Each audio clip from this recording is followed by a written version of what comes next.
Pagi. Sambil berdiri. Satu, dua, tiga. Pagi. Haleluya. Silakan berikan tepuk tangan bagi Tuhan Yesus. Haleluya. Karena mereka sampai tugas karena saya tidak info sampai hari ini. Tiba-tiba bayangan beberapa sosok demo hadir dan saya bilang ibadahkah? Ibadah Pak Pendeta siap. Jadi hari ini kita tambahkan pasukan dari Brimob. Puji Tuhan. Haleluya. Wah, ini sudah akhir bulan ya, minggu kelima. Haleluya. Puji Tuhan. Haleluya, puji Tuhan. Kita akan berdiri, kita akan masuk dalam firman Tuhan kita hari ini. Dan untuk ayat yang pertama bagi para YouTuber, Instagramable, TikToker, silakan masukkan dalam status WA dan semua. Kita akan belajar dalam Yesaya pasal 43 ayat yang keempat. Ini sudah saya angkat waktu di fellowship anak-anak muda. Rencananya saya akan cari bahan lain, tetapi Tuhan ingatkan firman Tuhan ini harus diulang-ulang seperti ulangan pasal 6 ayat 7 supaya kita semakin memahami apa rencana Tuhan dan arah Tuhan dalam hidup kita. Yesaya 43 ayat yang keempat. 1, 2, 3. Oleh karena engkau berharga di mataku dan mulia, dan aku ini mengasihi engkau, maka aku memberikan manusia sebagai ganti dan bangsa-bangsa sebagai ganti nyawamu. Haleluya. Silakan puji Tuhan. Seringkali kita hari ini sejak elektronik, sejak HP, sejak media sosial, internet ditemukan, tidak hanya generasi milenial usia di bawah 30, 25 ke bawah yang sedang dikepung dengan fenomena banjir informasi.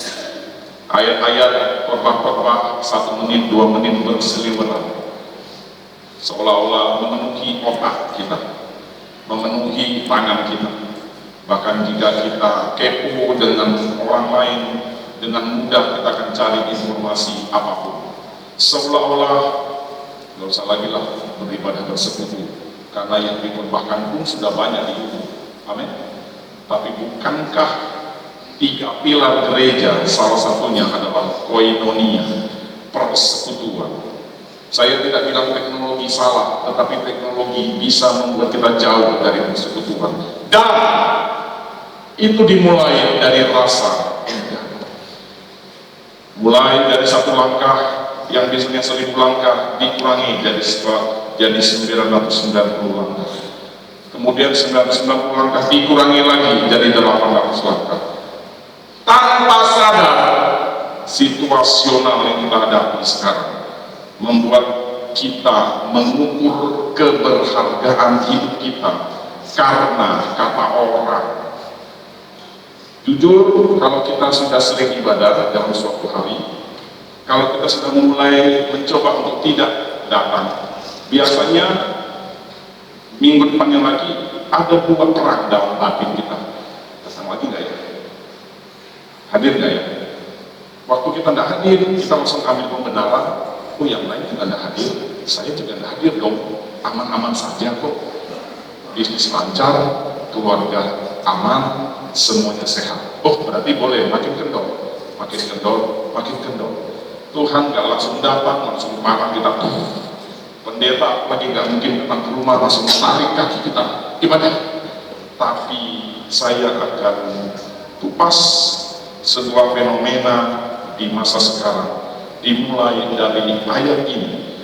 Oleh karena engkau berharga, sama-sama katakan 1, 2, 3, berharga di mata siapa? Di mata Tuhan. Sering pengukuran validasi kita.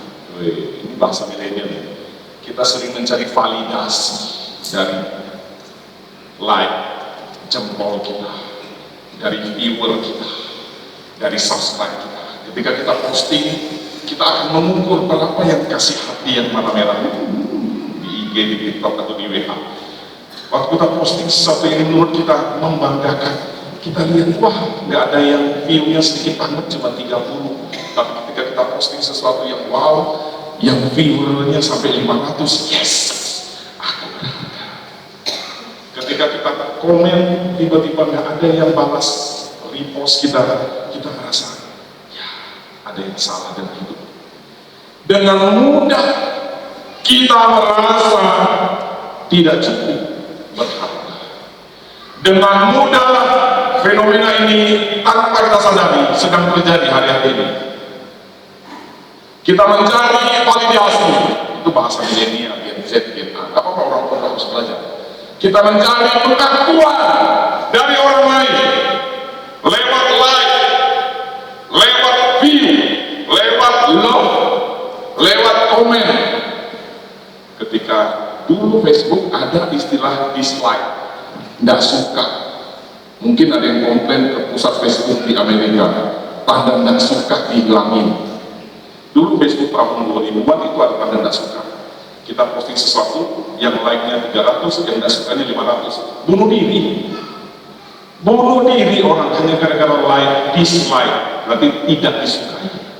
Pembenaran orang-orang di zaman teknologi sekarang. Kalau kita tidak sadar, hari ini pun saya lagi khotbah, ada yang sedang mencari validasi lewat medsos. Postingan saya di view berapa orang ya? Yes. Apalagi kalau masuk IG yang profesional, dashboard, sudah kelihatan grafiknya. Sebenarnya saya tidak aktif di IG, cuma anak-anak muda menyuruh saya IG. Ujung-ujung saya jadi belajar IG. Tapi saya kalau belajar IG, saya tidak alang-alang, tidak mau akun pribadi, langsung saya bikin profesional. Jadi di situ bisa lihat grafiknya. Pernah nggak sih kita merasa tidak cukup?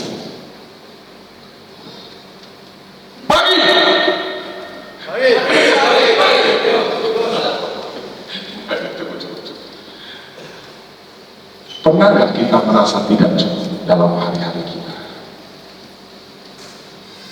Tidak merasa cukup keren, tidak merasa cukup pintar, tidak merasa cukup disukai, dan semua sekarang tidak 100%, hampir di atas 50% mencari pembenaran.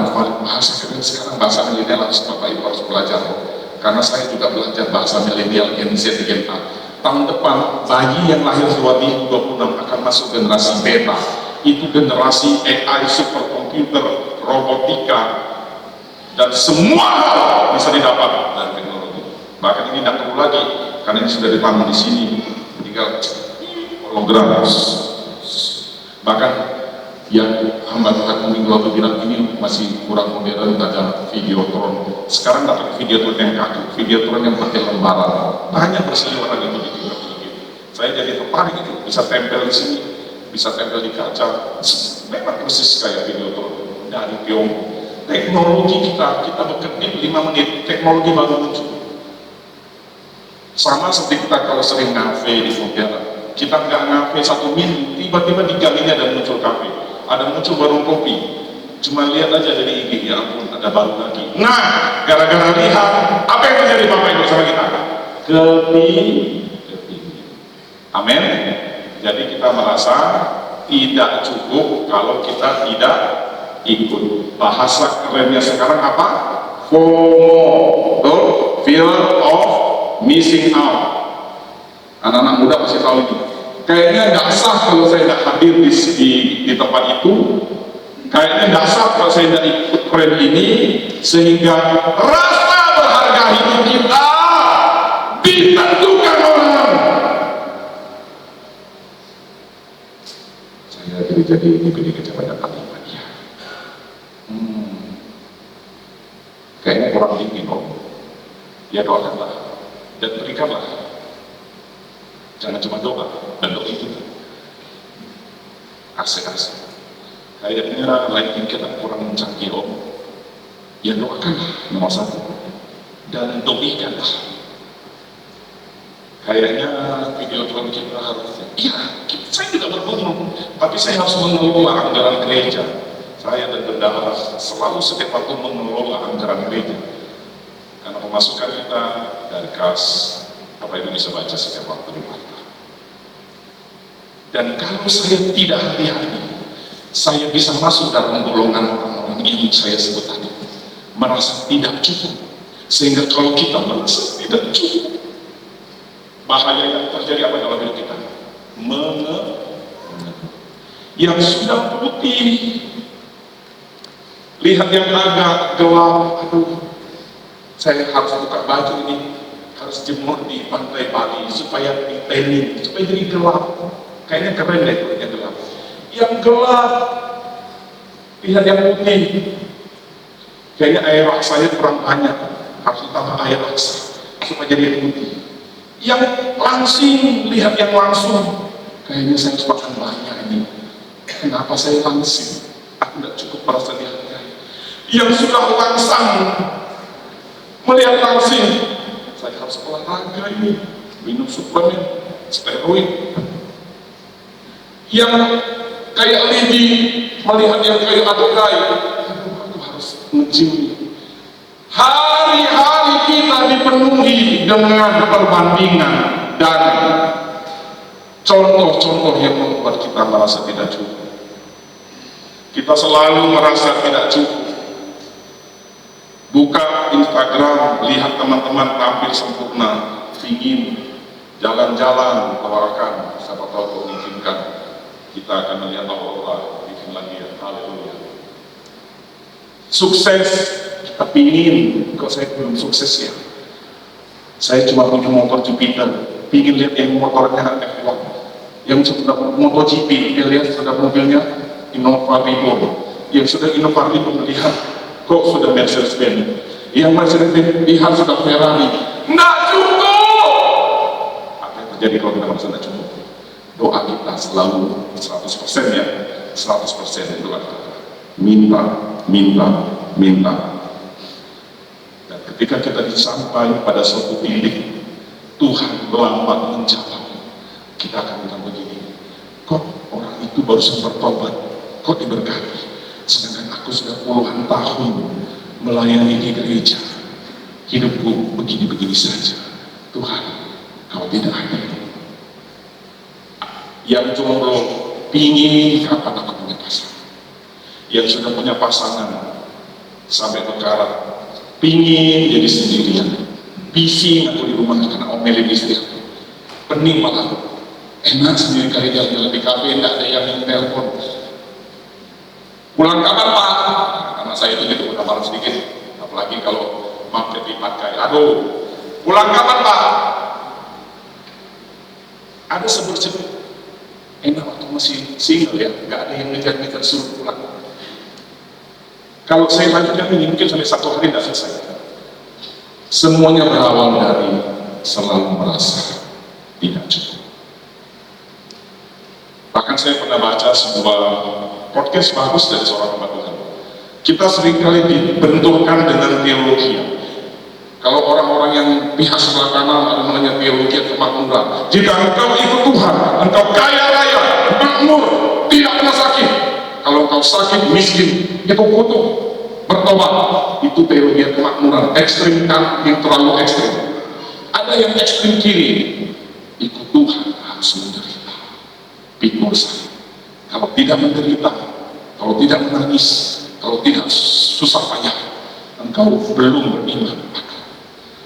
Akhirnya saya lihat sekarang satu fenomena yang namanya teologi cukup.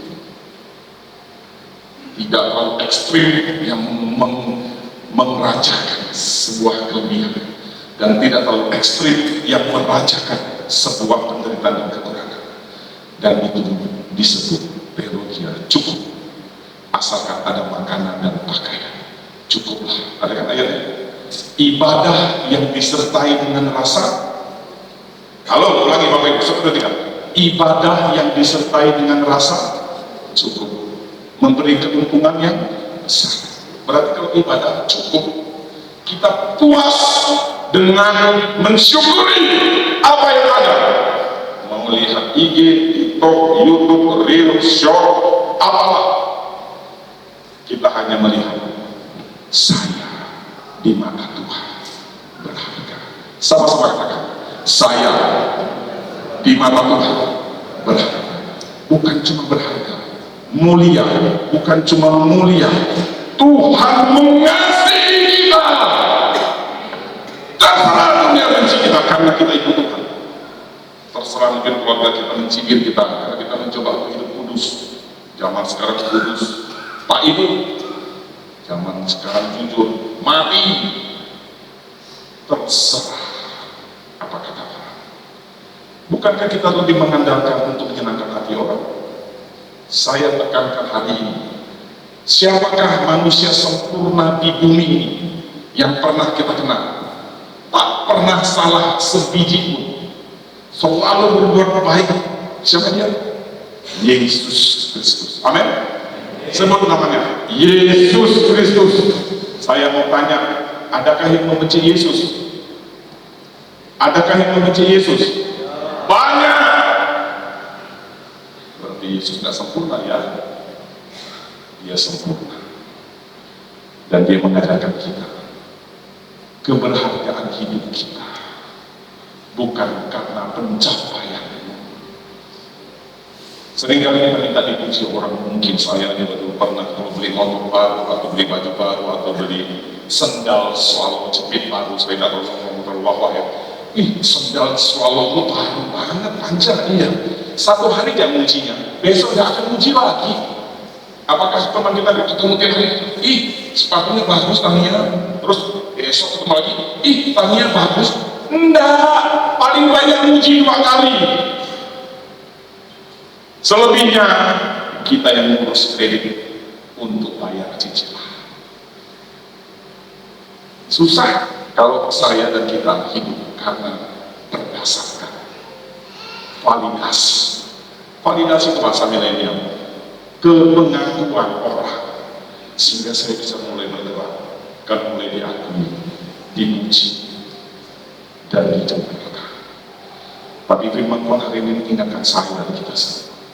Apapun yang sedang terjadi pada hidup kita sehari-hari, hidup kita berharga di mata Tuhan. Katakan amin. Berikan tepuk tangan bagi Tuhan. Validasi kita bukan dari dunia, dari surga yang mempunyai langit dan bumi. Engkau berharga. Ayat 1, ayat 4, LCD ayat 4, tolong kasih tahu.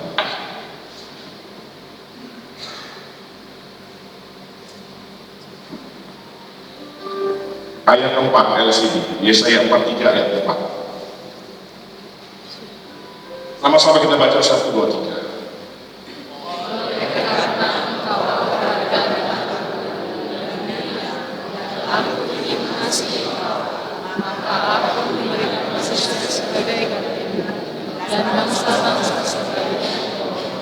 Oleh karena engkau, dalam konteks Yesaya ini perkataan Allah kepada orang Israel. Israel rohani adalah kita sekarang. Pastikan ayat ini menjadi salah satu ayat yang kita ingat ketika orang mencibir kita, terlebih karena kita ikut Tuhan. Kalau orang menghina kita, menjamah kita karena kita mau setia ikut Tuhan. Kalau kita mau menunjukkan loyalitas dan militansi kita ikut Tuhan, setia sampai mati, dan orang berkata, ah kau serohani, macam muka kau ya, terserah. Tapi pastikan hidup kita memang selaras dengan firman Tuhan.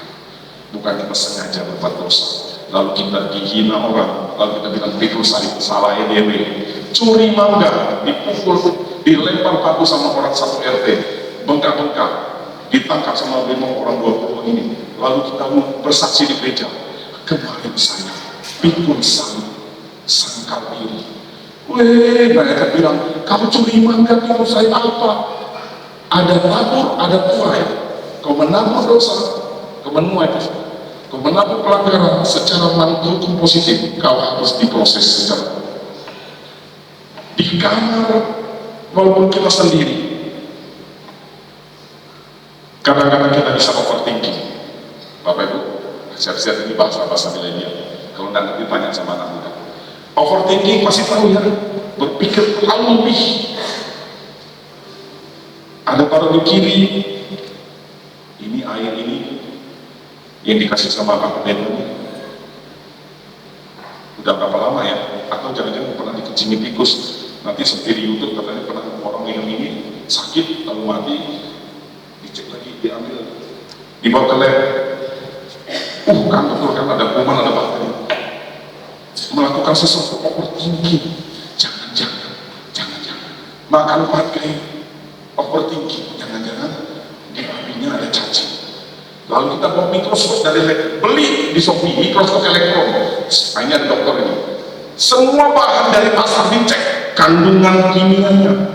Ada cacing dan ada jamur dan kuning, ada gang-gang merah, gang-gang biru dan ini kira-kira ada virus mikroba sekian ini.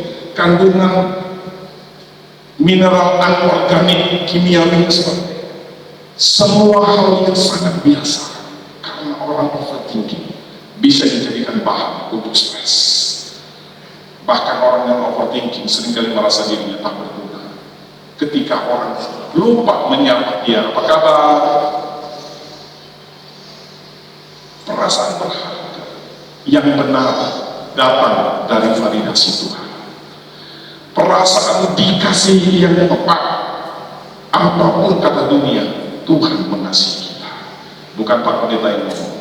Sehingga ketika kita berjalan seturut dengan kita validasi dan pengakuan dari surga, engkau berharga bagiku, engkau mulia, aku mengasihimu. Yang terakhir paling keren sekali, aku memberikan manusia sebagai gantimu dan memberikan bangsa-bangsa sebagai ganti nyawamu. Apa artinya itu? Kan berarti oleh karena kita bangsa-bangsa banyak yang mati. Kita baca ayat 3, sebab akulah Tuhan Allahmu. Yesaya 43 ayat 3, sebab akulah Tuhan Allahmu yang maha kudus, Allah Israel, juru selamatmu. Aku menebus engkau dari Mesir. Dengar kisah orang Israel bahwa ketika dia menyeberang Laut Merah, orang Mesir di porak-poranda. Baca perjanjian lama, ketika orang bangsa lain menyerang Israel, Moab, Aram, Midian, Amalek, semua dipunahkan. Bukan karena Tuhan jahat, tapi karena engkau berharga bagiku. Sehingga bangsa-bangsa ganti nyawa. Satu nyawa orang Israel dalam konteks Yesaya memberikan sebuah verifikasi. Nah, di IG kan ada status verifikasi yang centang biru, itu mahal, harus banyak tuh. Saya sedikit lagi jadi verifikasi, sudah langkah ke-4, tinggal langkah ke-6. Saya harus bikin centang biru. Itu verifikasi itu ada persyaratannya, dan Tuhan memverifikasi kita bukan dari sudut pandang diri kita dan manusia. Hari ini kita terlalu mengejar pengakuan dari orang lain, sehingga rasa tidak cukup itu membuat kita tidak bersyukur terhadap istri kita. Lihat yang lain, kok situ udah langsang ya, ini kok masih langsing ya. Lihat yang harusnya punya waktu langsing, sudah punya anak lebih dari 5, sudah turun mesin, ini mesinnya masih bagus, ini turun mesin. Dibanding-bandingkan yang wanita juga lihat bapaknya, dulu 6 pack, sekarang 0 pack, bukan 1 pack lagi, 0 pack. Packnya tidak kelihatan. Kayaknya di drama Korea lebih ganteng-ganteng ya, Dracin apa ini,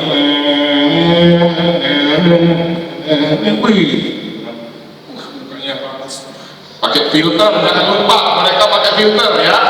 Semua yang kita lihat di media sosial pakai filter. Pernah nonton YouTube lucu-lucu, dia lupa hidupkan filter, tiba-tiba muncul banyak ya. Lupa filter, betul? Anak muda saya sudah ingatkan ini, masih ada lupa anak muda. Jangan naksir cowok atau cewek lewat media sosial. Tipu-tipu, itu orang Papua bilang, tipu-tipu itu, kakak, itu tipu-tipu. Jangan pernah, kau harus ketemu kakak, baru kau bisa tipu-tipu. Loh, pengalaman kami, saya harus sebut namanya, ini ya. Ada orang yang saya sebut di gereja ini. Mungkin bapak ibu pasti bilang, oh ini si dia. Dia bilang, tante, oh saya mau pulang dulu ke kampung. Kenapa kau? Aku mau rencana kawin. Bulan kapan? Oktober. Hah? Kau baru masuk ini bulan Mei, masuk Oktober. Dengan siapa kau akan menikah? Ada calon. Saya tanya lagi, calon kau dari mana kah? Ketemu di Facebook. Gak ada. Kau pernah ketemu kah kau sama itu Ikuan? Tidak pernah. Nggak pernah. Gimana kamu kawin sama orang yang ketemu? Aku tapi masih suka itu Facebook Messenger. Saya suka heran. Kok bisa orang begini tiba-tiba kau jadi nikah? Akhirnya saya tanya lagi, sungguh kau sudah pernah ketemu tidak? Tatap muka? Tidak pernah apa-apa. Kamu kawin sama orang tidak pernah, bagaimananya? Tapi cantik kali. Itu cantik tipu-tipu itu. Saya bilang, sekarang saya tes. Kau sedikit, kau saja. Malam ini kau kasih cat. Oke, apa-apa. Kau telepon dia, kau video call. Dia tidak mau di video call. Sudah kau tinggalkan itu. Jangan bapak-bapak tua kayak gini. Aduh, penipu itu. Tuhan Yesus tolong. Dia kena tipu. Sudah kasih minta duit. Kakak, aku sayang kau. Kirim dulu 500.000. Aku cinta kau. Kau pernah ketemu? Tidak. Kenapa kau percaya? Nah ini nih masalahnya. Kadang-kadang kebaikan diri kita anggap orang lain juga sebaik kita. Itu dasarnya kita kena tipu orang. Saya tidak kena tipu orang. Saya tidak tanya orang dengan tipu-tipu. Saya beranggapan pasti dia sebaik saya yang tidak pernah menipu orang. Firman Tuhan bilang begini, engkau kuutus ke tengah serigala. Kata Yesus, bukan? Makanya engkau harus tulus, cerdik seperti ular, tapi tulus seperti merpati. Ini kakak, ini aku mau kau terlalu tulus kakak, kau kurang cerdik. Tapi cantik kali itu gambarnya di Messenger. Kau kena tipu-tipu. Video call saja, kalau dia sampai tak nangkap 100.000% tipu-tipu. Dan segala-galanya ngomong begitu, dia langsung bos kontak. Benar kan? Hampir dia mau pulang gitu. Ya saya rasa sebenarnya Bapak Ibu masih jadi tahu ke kampung halamannya, dan dia lepas dari mulut kucing kan. Semua karena tipu-tipu. Media sosial itu media yang sering tipu-tipu. Rasa berharga kita kalau hanya gara-gara komen orang di media sosial, kasihan. Sebagai hambanya saya harus tegaskan di atas mimbar ini. Sekarang zaman modern, khotbah juga harus melihat fenomena yang terjadi, terutama kita semua. Jangan pikir ini terjadi sama anak muda loh ya. Orang tua juga pegang itu lebih banyak dari Alkitab. Itu loh. Ada satu lagu bagus tentang jujur. Cek masuk ke Bino. Jujur akan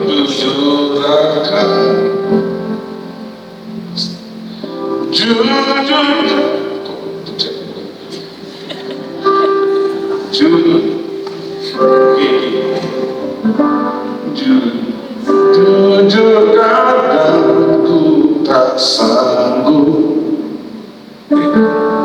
hadapi semua bebanku. Boleh teksnya ditampilkan? Menantikan jawaban, menolak untuk menyerah. Ku tahu Tuhan yang sanggup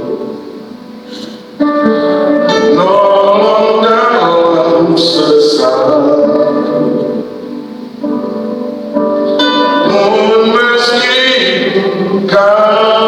Ini bikin banyak orang jadi kecewa sama Tuhan. Bukan tetap menyembah, bukan bernyanyi,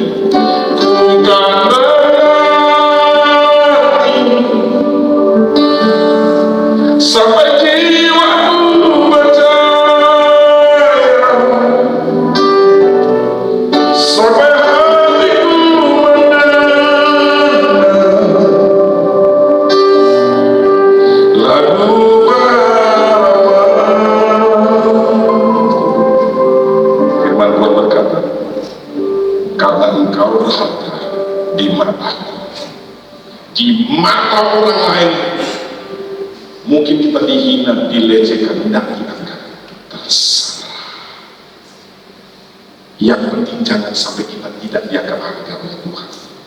Dan saya yakinkan Bapak Ibu kita semua, sekotor apapun saya dan kita di masa lalu kita, hidup kita berharga. Validasi pengakuan yang terbesar, yang terdahsyat dari Bapa Pencipta langit dan bumi dan alam semesta dan segala isinya.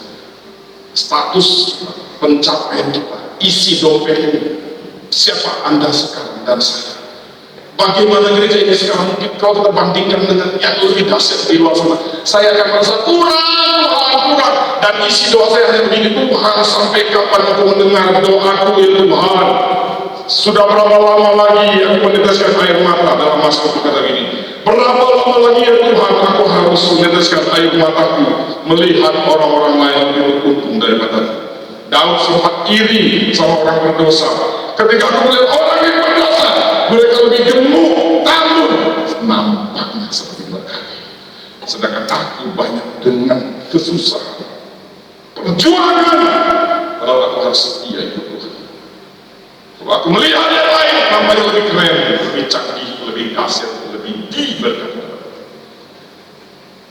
Tetapi Tuhan bilang sama Daud, perhatikan langkah mereka.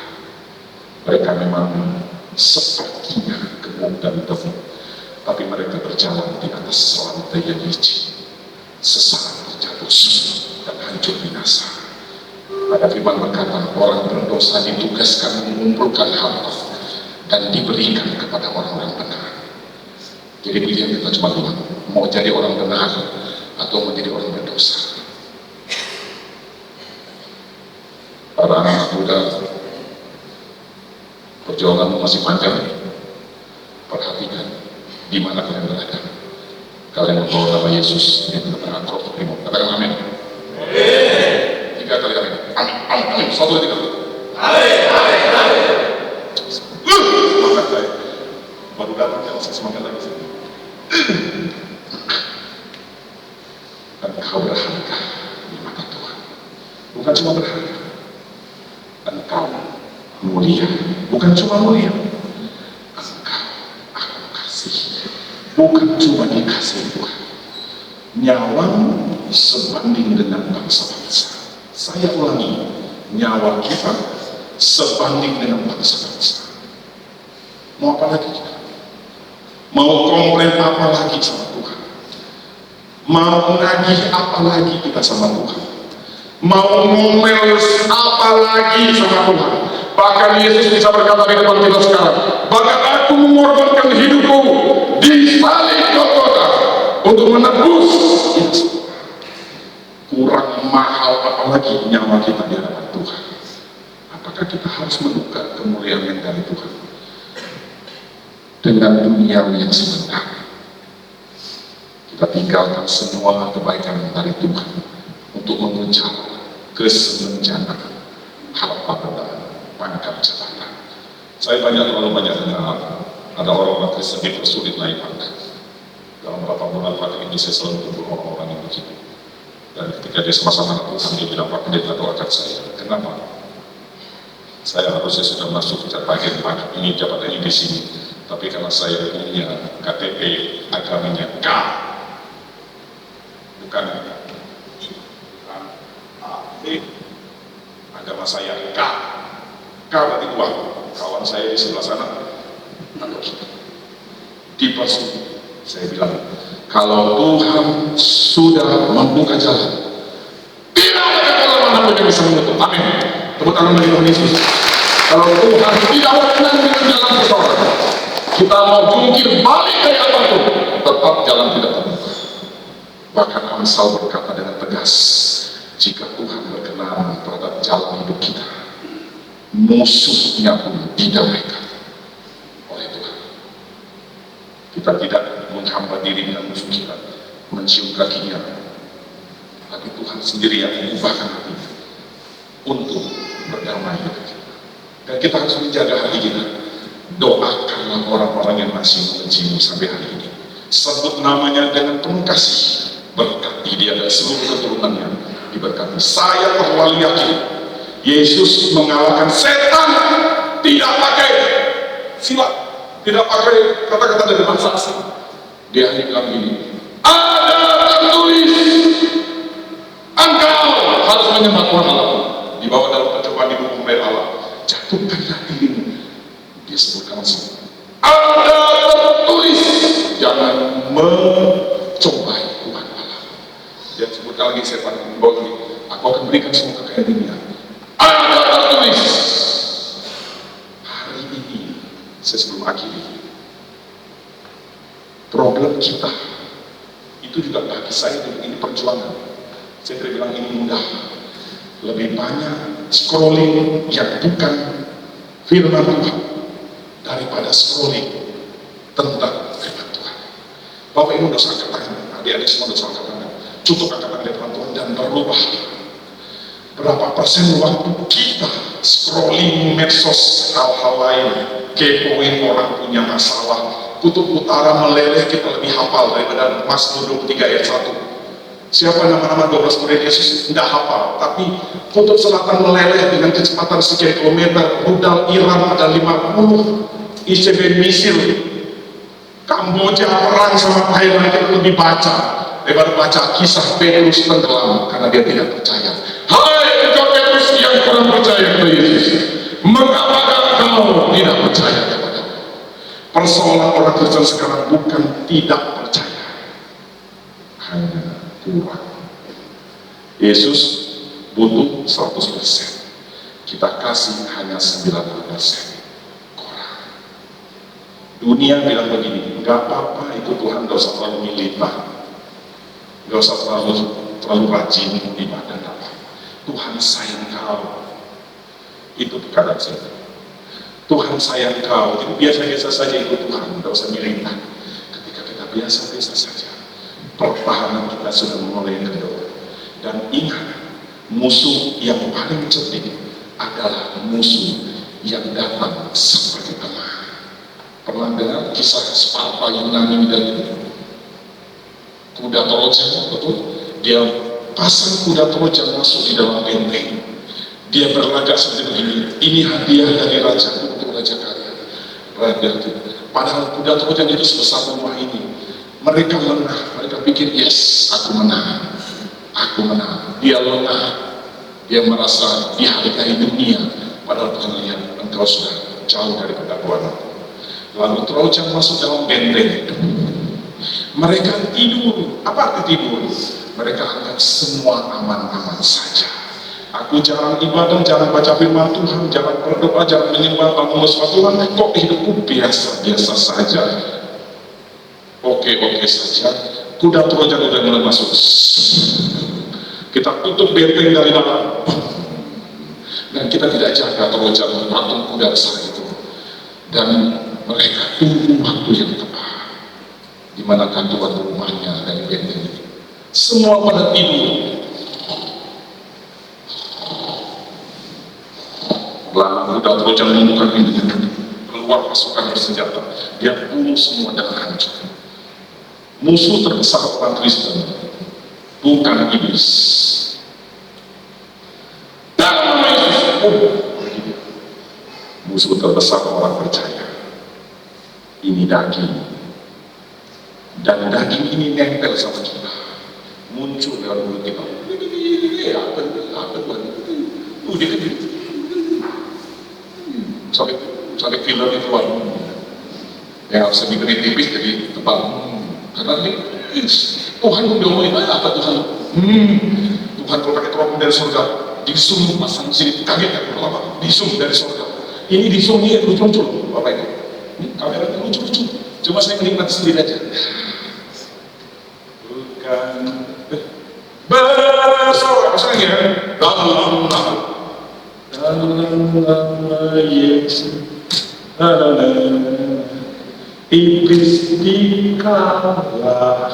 Iblis bilang apa? Ya itu mau musik sayur. Dalam nama Yesus.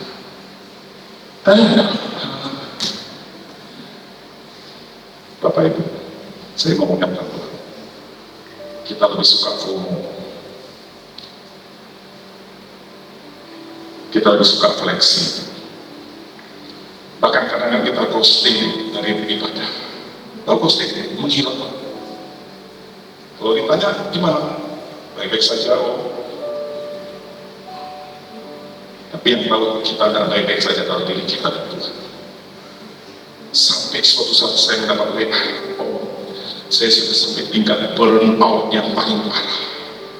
Bahasa milenial ini burnout. Itu tingkat tantang stres yang dibahas di dalam medsos. Burnout, sudah jenuh dengan kerja. Sahabat-sahabatku, adik-adikku, bapak ibu, tante yang sedang kerja, dikejar target itu tidak nyaman, dikejar target itu tidak nyaman. Memang gaji tidak besar, tapi target kita juga ngejar. Tanpa sadar waktu kita sudah habis itu bekerja. Bukan berarti saya suruh tidak kerja ya, tetap kerja, tapi jaga hati kita untuk kontak dengan Tuhan. Karena dari satu celah yang kecil, sebuah bendungan bisa ambruk. Bukan karena diterjang dengan rudal dari Persia, tapi membiarkan retakan kecil di hatimu dan hati kita. Tanpa sadar kita mengizinkan virus Trojan masuk dalam hati kita, yang namanya ketidaktaatan. Badan kita di gereja, siapa yang bisa pastikan hati dan otak kita sedang mikirin apa dan siapa dan melihat apa? Ini buat saya juga. Makanya saya diberkati dengan firman Tuhan ini sebelum-sebelumnya untuk kita tetap waspada dan berjaga-jaga. Hei, engkau berharga di mata Tuhan. Kalimat ini mengubah segalanya. Bukan karena kamu terkenal, bukan karena kita sempurna, tapi karena Tuhan yang menciptakan kita berkata, kamu berharga. You are precious. Sikap ini yang sudah mulai luntur di dalam dunia media sosial. Keberhargaan kita diukur dari like, view, subscribers, channel penuh banyak yang nonton. YouTube saya sering bagi nanti setiap akhir minggu. Saya tidak pernah peduli yang nonton 300 atau 400 atau hanya yang nonton 35. Dulu waktu saya mulai posting, saya akan lihat berapa yang view ya. Kayaknya ada sedikit kegundahan di hati. Kayaknya videonya tidak bagus ya. Jadi kita berusaha membaguskan video. Tapi ketika saya tahu kebenaran ini, mau yang view-nya sedikit, banyak, mau yang kasih jempolnya nggak ada, bukan berarti mereka nggak sayang kita. Karena amin. Mereka cuma nggak sempat kasih jempol, mungkin jempolnya lagi biru. Atau seperti simpel, saya biru tangkis, tanpa sadar jempol ujung kanan saya biru. Orang bilang biru, saya diam-diam. Istri saya tidak tahu, mami saya juga tidak tahu. Saya cuma berdoa, dalam nama Yesus, jempol biru sembuh. Sudah, saya lupa dengan doa saya. Saya cerdas nasihat ya, sama Ali, ada Ali nasihat. Tiba-tiba 2 hari lalu pagi-pagi habis doa pagi, saya melangkah, lepas sendiri tanpa operasi, dan jempol saya lucu, tidak ada kukunya. Yang sudah pernah operasi kuku ya, nggak enak ya tadi. Harus dioperasi, dicabut. Tuhan operasi sendiri. Bapak Ibu pernah merasa nggak apa yang kita doakan beberapa waktu yang lalu, bahkan kita lupa dengan apa yang kita doakan. Tapi jawaban itu terjadi justru ketika kita sudah hampir lupa kapan saya doakan. Percayalah, karena kita berharga di mata Tuhan, mulia dan dikasih Tuhan. Dan kita punya hati yang sungguh-sungguh mau menyenangkan hati Tuhan. Dan ketika orang menyenangkan hati Tuhan, dia pasti akan memberikan segala sesuatu bagi Tuhan dengan sukacita. Semuanya akan menjadi ringan karena kita berharga. Karena kita berharga, bukan karena kata orang. Bapak Ibu, saya akan akhiri dengan sedikit ilustrasi ke belakang. Saya akan akhiri dengan sebuah ilustrasi. Berlian itu mahal. Tentu kalau berlian itu terjatuh di kubangan babi, tidak mungkin yang punya berlian bilang ini, nilainya udah jatuh, aku tinggalin. Wah, Pak Herman langsung datang dari siang rambut. Saya pun kalau ketawa, Pak, maaf Pak, berlian saya yang hanya 25 karat jatuh di tai babi. Kayaknya saya tidak butuh lagi, karena berliannya sudah tak berguna. Begitu keomongan kita. Saya orang pertama apa yang kalau ditelepon saya lompat kemana saya terbang langsung untuk mengambil berlian itu. Karena bagi beliau mau jatuh maaf di kotoran babi pun tetap kita ambil, amin. Paling kita lakukan apa? Kita bersihkan, kita lap dan jadilah berlian yang bernilai. Harga kita bukan ditentukan kata dunia, katakan amin. Harga kita bukan ditentukan kata orang. Harga kita sudah, bukan belum, sudah ditentukan oleh Tuhan. Engkau berharga di mata Tuhan. Dan kau melihat hargamu sebanding dengan nyawa bangsa-bangsa. Bahkan kalau kita pikirkan baik-baik, salib Kristus itu bukan sebuah penderitaan dan hukuman saja. Itu bukti bahwa kita berharga. Tuhan yang mulia turun ke bumi menembus. Masalahnya kita orang Kristen terlalu kenyang dengan khotbah 1 menit sampai bingung khotbah mana yang mau saya ikuti. Benar? Dari pagi sampai malam dengerin khotbah 1 menit yang muncul di IG TikTok sampai tidak tahu lagi mana yang mau diikuti. Ujung-ujung tidak ada yang diikuti. Keluar dari rumah ditanya sama orang lain, sudah banyak dengar khotbah? Tanya, saya kan buka medsos dari pagi sampai malam. Kebetulan gabut dan kaum berpaham. Tahu firman. Tetapi yang terus bilang, jadilah pelaku firman. Saya tidak menuntut Bapak Ibu harus kata khotbah. Baca dari Kejadian 1 sampai Wahyu pasal 21. Kalau bisa harus mantap. Tapi saya akan ajarkan sebuah istilah 10 menit waktu kita mulai untuk pagi hari merenungkan firman Tuhan. 10 menit kita mulai untuk berdoa untuk sepanjang hari. Dan 10 menit kita mulai praktekkan apa yang kita baca dan renungkan. Saya tidak akan menuntut Bapak Ibu langsung membaca Alkitab 1 jam setiap hari. 1 jam berdoa cukup dari 10 menit. Kau setia perkara kecil, engkau akan belajar menjadi perkara besar. Membangun rumah dimulai dari fondasi, lalu lantai 5, lantai 10. Kita berharap, makanya kita harus menunjukkan keberhargaan itu dengan sebuah tindakan setia dengan Tuhan. Amin. Beribadah bukan karena kita diminta supaya berharga. Kita sudah berharga di mata Tuhan. Balasan kita dengan sukacita memberi bagi Tuhan, beribadah, melakukan semua hal yang berhubungan dengan Tuhan. Karena aku berharga. Siapa yang bilang? Tuhan yang bilang. Di mana dia? Ada tertulis Yesaya 43:4. Sehingga saya memiliki sebuah kadar validasi bukan dari dunia, tetapi dari Tuhan Yesus. Kita berdiri.